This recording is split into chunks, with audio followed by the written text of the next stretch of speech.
Current market situation చూస్తే next move తీసుకునే ముందు చిన్న బ్రేక్ తీసుకున్నట్టయితే కనబడుతున్నాయి. బట్ కొన్ని స్టాక్స్ అయితే బ్రేక్అవుట్స్ని అయితే ఇచ్చాయి. అంటే మనకి స్ట్రాంగ్ రెసిస్టెన్స్ కనబడుతుంది అనమాట. So guys, welcome two weekly breakout series. ఈ రోజు మనం మాట్లాడుకోవే ఫస్ట్ స్టాక్ హెచ్పిసిఎల్ అండి. ఇది మనకి సెప్టెంబర్ 2024 నుంచి దాని యొక్క రెసిస్టెన్స్ జోన్ అయిన 440 to 450 ఉంది కదా, అక్కడ అలాగా రిజెక్ట్ అవుతూనే ఉంది. అండ్ ఫైనల్లీ లాస్ట్ వీక్ దీన్ని బ్రేక్అవుట్ చేసి కొత్త రేంజ్ని అయితే క్రియేట్ చేసుకుంది అండ్ న్యూ ఆల్ టైమ్ హైని అయితే క్రియేట్ చేసింది. బేసికలీ మనకి ఆల్ టైమ్ హై బ్రేక్అవుట్స్ వచ్చినప్పుడు స్ట్రాంగ్ మూమెంటం ఉంటుంది. బట్ దీని మీద అయితే ఒక కన్నేసుకొని ఉంచండి, ఎందుకంటే మనకి ప్రైస్ 420 కన్నా డ్రాప్ అయితే ఈ మూమెంటం అయితే ఉండదు అండ్ ఇన్వాలిడ్ అయిపోతుంది. అండ్ ఈ లిస్ట్ లో next stock Indraprastha medical corporation.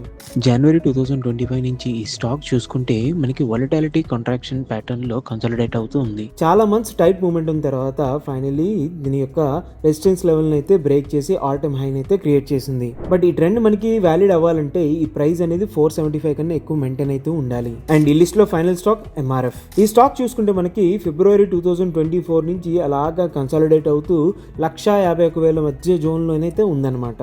And repeated గా దీని యొక్క రెసిస్టెన్స్ అయితే టచ్ చేస్తూ కొన్ని రిజెక్షన్స్ అయితే ఫేస్ అయింది. బట్ ఈ వీక్ ఈ రెసిస్టెన్స్ అయితే బ్రేక్అవుట్ అయ్యి ఆల్ టైమ్ హై అయితే క్రియేట్ చేసింది.